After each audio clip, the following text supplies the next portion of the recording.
Estamos começando mais um programa Evidências, em nossa constante busca por fatos que comprovem a veracidade histórica da Bíblia Sagrada. Você já percebeu onde estamos? Bem, esta é a continuação de nossa série especial gravada aqui no Museu Siegfried Horn da Universidade de Andrews, nos Estados Unidos. Esse museu tem uma vasta coleção de arqueologia bíblica e eles construíram aqui uma tumba imitando uma tumba de um faraó dos tempos bíblicos. Esta cadeira que eu estou sentado, por exemplo, é uma réplica exata de um trono encontrado na tumba de Tutankhamon e descoberto em 1922 por Carter. Bem, aqui nós temos uma variada história para contar para você. Antes, porém, deixe-me explicar um pouquinho o que foi e o que é o atual Egito.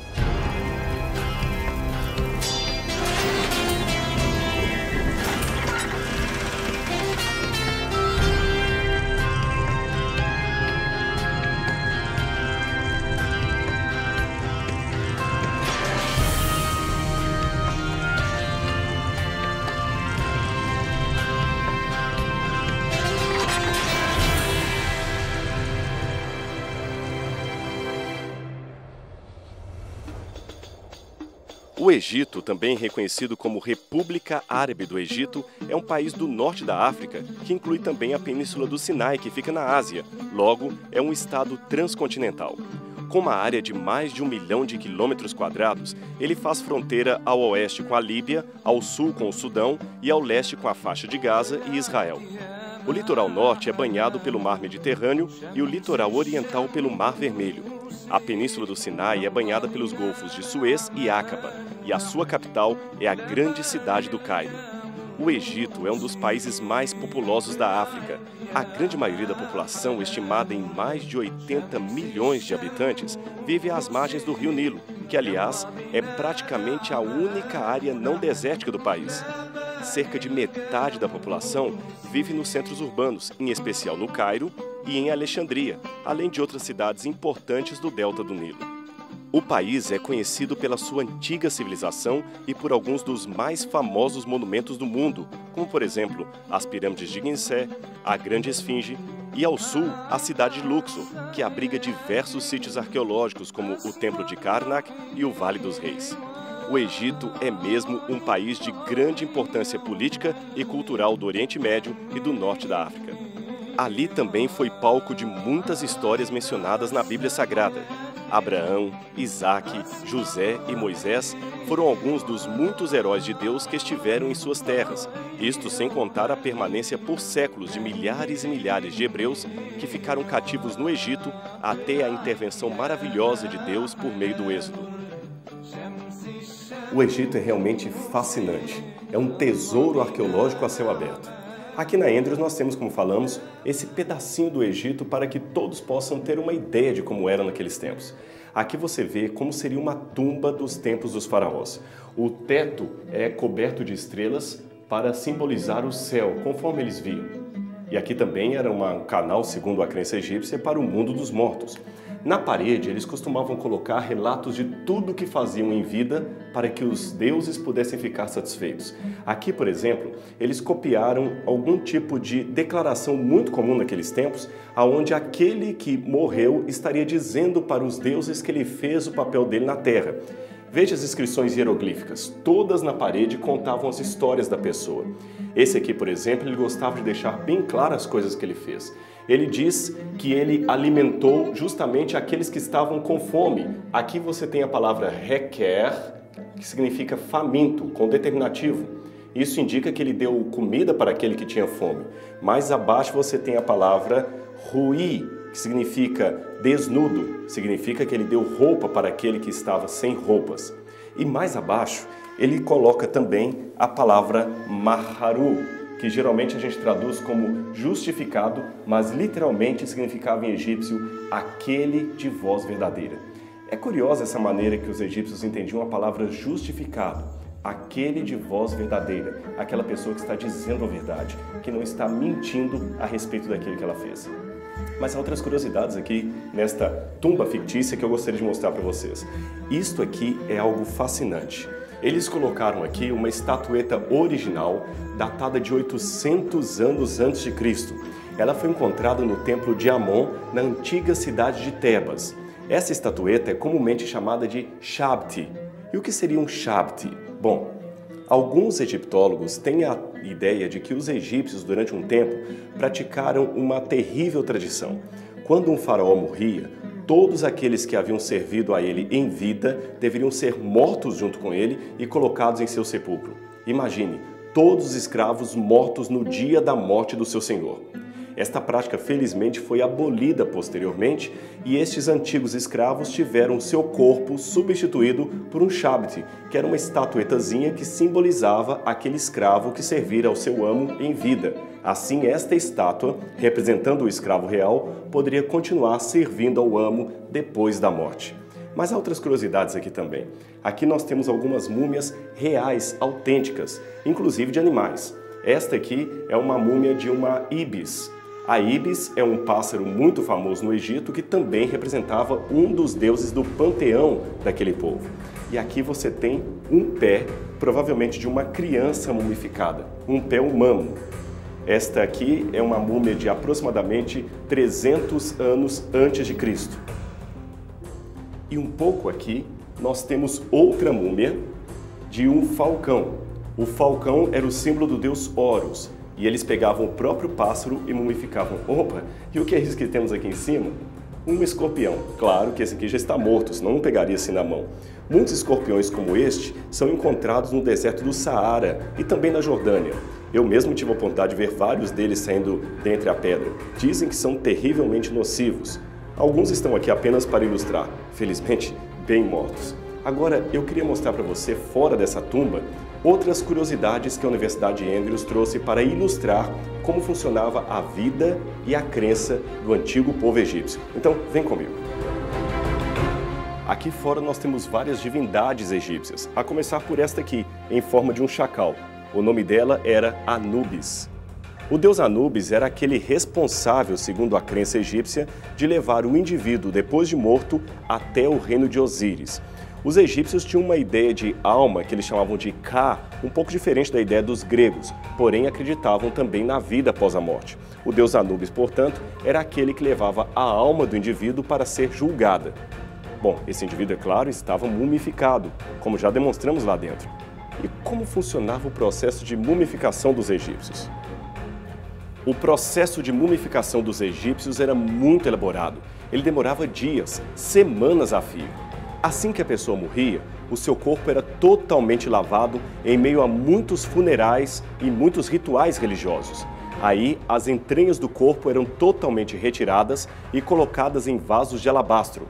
Um detalhe pitoresco, o cérebro era tirado em pedaços pelo nariz. Já imaginou que situação? Depois de todo esse processo, o corpo então era mergulhado numa banheira de sal, onde permanecia por 45 dias. Depois desse longo período na banheira de sal, o corpo tinha todo o seu líquido drenado. A pele então estava bastante enrugada e de cor escurecida. Eles então passavam óleo, vinho e mel na pele para que não trincasse. Aí começava o processo de bandagens. As bandagens também demoravam muito, semanas. Eles passavam a bandagem, faziam rituais, esperavam secar, passavam outra bandagem. E à medida que camadas de bandagem iam sendo colocadas no corpo, eles também fixavam na múmia vários botões, às vezes em forma de animais sagrados, às vezes em forma de divindades. Esses botões serviam para proteger a pessoa no mundo dos mortos. Depois de tudo isto, começava então o processo de colocar as máscaras mortuárias. A primeira máscara que era colocada era uma forma de levar o egípcio a ser reconhecido no mundo do além depois de morto. A partir de então vinha um caixão de madeira, outro caixão de pedra, um esquife, um túmulo, uma tumba maior e, finalmente, o seu grande sarcófago. Em alguns casos, uma pirâmide, noutros, apenas uma tumba. E assim seguia a crença dos egípcios acerca do estado dos mortos no além. Aqui está, portanto, mais um pedacinho do panteão dos deuses do Egito. Você tem aqui a deusa Basti, que é a deusa em forma de gato. Você tem a deusa Hathor, segurando ao colo o deus Horus, em forma de um menino. Você tem o deus Ibis, ou o deus Thoth, que aqui está em forma de um babuíno. E, finalmente, o deus Horus. Agora, deixe-me explicar um pouquinho da história de cada um deles para você. A primeira em forma de gato é a deusa Basti. Basti é conhecida também como o olho de Ra.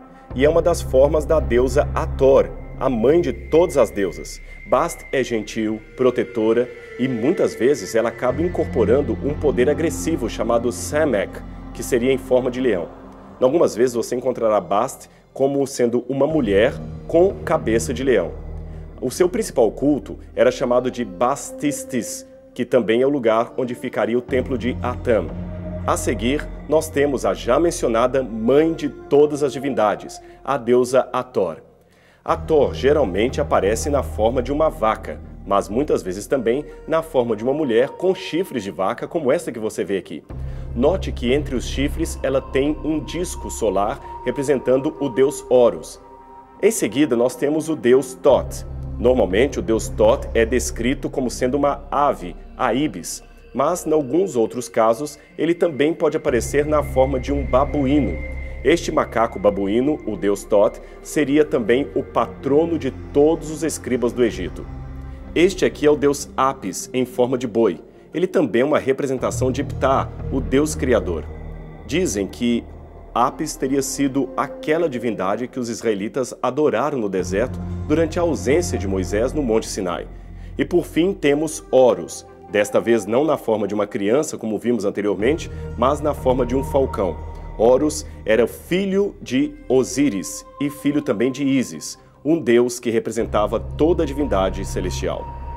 Bem, já que eu falei de Horus, deixe-me contar um pouquinho da história dele para você. Horus, como já mencionamos, era filho de Osíris e Ísis.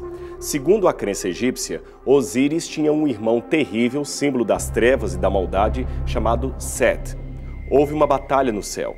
Set, símbolo das trevas, lutou contra Osíris, o símbolo do bem. Set matou Osíris, esquartejou seu corpo e jogou no rio Nilo. Os egípcios acreditavam então que, na sequência dos fatos, Ísis havia recolhido todo o corpo do seu marido e havia costurado esse corpo e mumificado. Ela encontrou todas as partes do corpo, menos o membro masculino. Osíris então agora passou a ser uma divindade que só vivia no mundo dos mortos. Porém, ela havia guardado sêmen do seu marido. Desse sêmen nasceu Horus, o deus que agora governaria o céu segundo os egípcios, uma vez que o seu pai governaria o mundo dos mortos. E Horus seria o principal deus, aquele que expulsou Set do céu. Horus também seria uma representação egípcia de Ra, o deus Sol.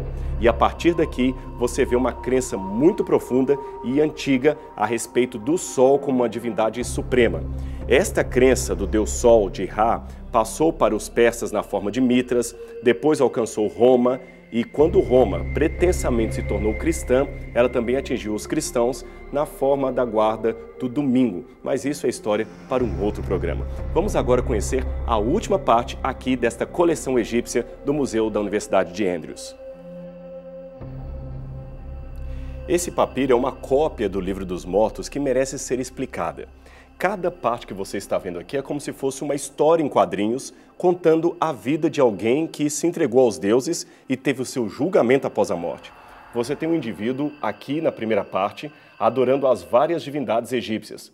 Vários deuses dos que nós já mencionamos podem ser vistos aqui. Por exemplo, você tem justamente Horus, que eu falei que agora era o principal, o deus celestial, depois que Osíris, que aqui atrás aparece como seu pai, apresenta apenas a divindade no mundo dos mortos.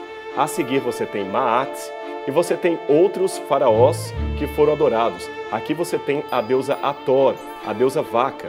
Esse símbolo que sempre aparece aqui é a cruz Ankh, é o símbolo da vida eterna. Este homem, segundo a ideia egípcia, deve ter feito o bem na vida. Você se lembra quando mostramos na tumba a ideia do Maharu, aquele de voz verdadeira, aquele que pratica bondade? A ideia é mais ou menos a mesma. Na segunda parte, nós temos um indivíduo sendo levado, segundo a crença egípcia, até o mundo dos mortos pelo deus Anubis.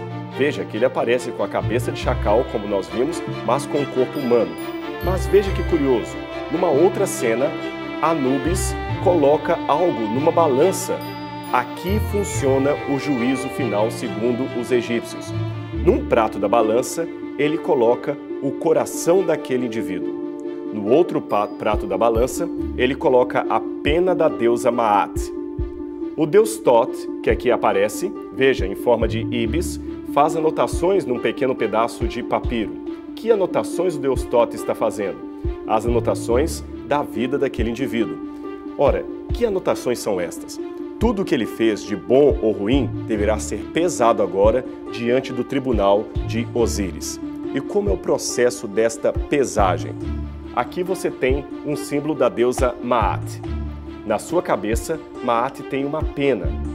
Esta pena da deusa Maat é a pena da justiça. Aliás, a palavra Maat em egípcio significa justiça. Então, num prato da balança, eles colocavam o coração do indivíduo. No outro prato, eles colocavam a pena da deusa Maat. À medida que o questionário era feito, perguntava-se se ele havia matado, se ele havia cometido alguma fraude contra alguém. Evidentemente que ele tinha que responder que não, porque se ele cometesse algum daqueles pecados, ele seria condenado. E a condenação é representada por esse deus com cabeça de crocodilo chamado de Amzut.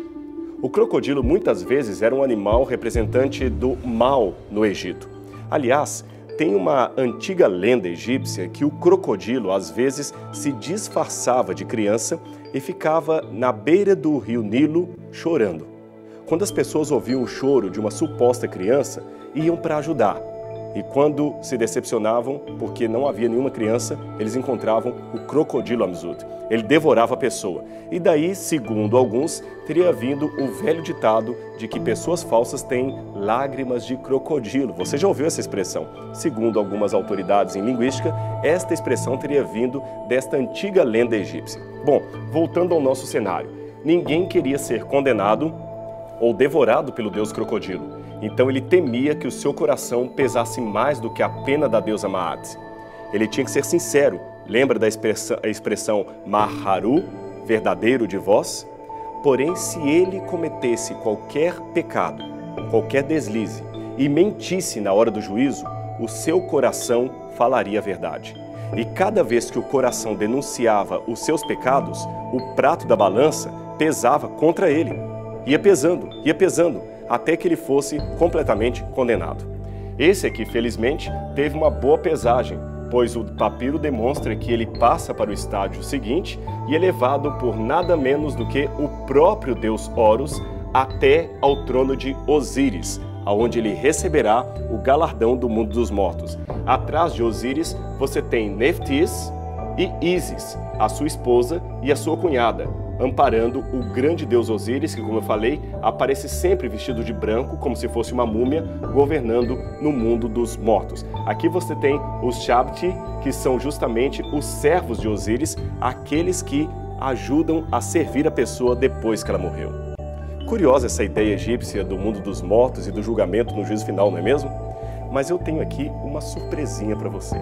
Tem algo que eu queria mostrar para que você entendesse como é que funcionava esse procedimento.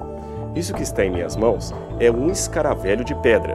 Como você pode ver, um escaravelho, ou mais conhecido como besouro, era um animal sagrado no Egito.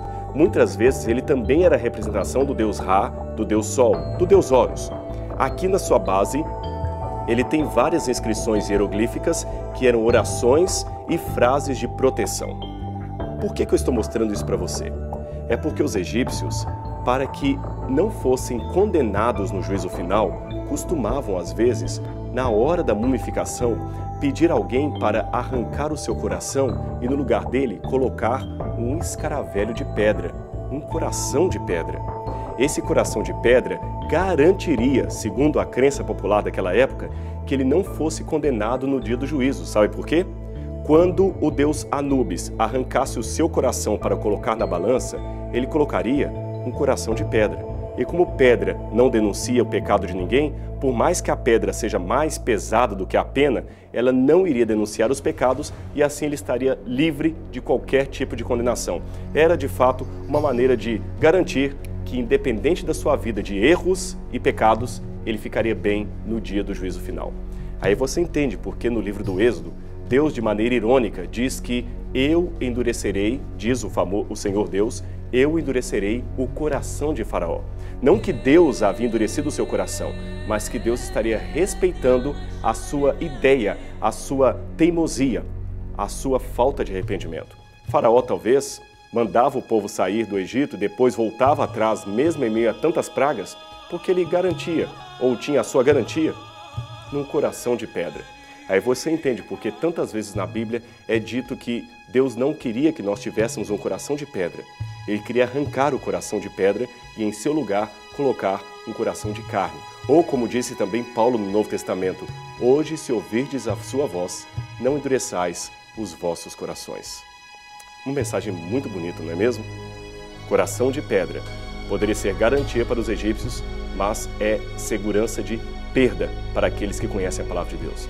Mas eu espero que você não tenha um coração de pedra, tenha um coração de carne, um coração que possa receber a presença do Espírito Santo em sua vida. Bom, o nosso tempo está acabando e o nosso programa está chegando ao fim, mas eu quero que você se encontre conosco aqui no próximo programa Evidências para continuarmos a nossa visita aqui no Museu de Arqueologia Bíblica da Universidade de Andrews, diretamente dos Estados Unidos para você. Um abraço e até o próximo programa.